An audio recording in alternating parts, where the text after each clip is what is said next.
House guests should be seen, not heard. By the way, back east, we believe that uninsulated basement ducts are unfrugal.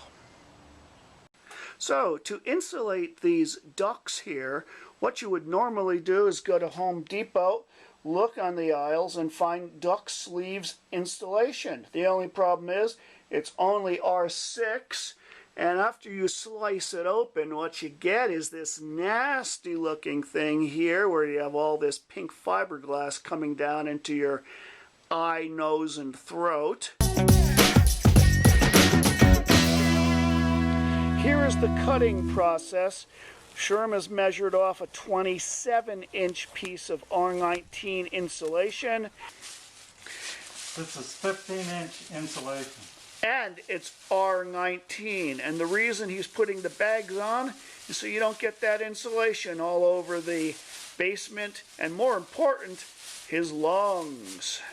So here we are. We've taken one of our bats that's sealed into plastic bag ends.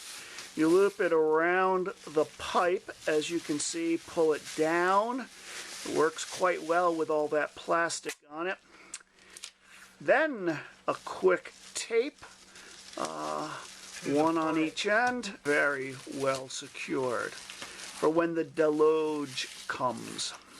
You'll actually be able to see it. And look at that, it folds right down. Trust me, there is no insulation in the air here, even though Sherm has his mask on. And pre-cut strips make it so much easier so you're not trying to cut it as it's hanging there. Compare this method to that nasty open duct sleeve thing that they want to sell you down at Home Depot. Tell Depot to go Depot.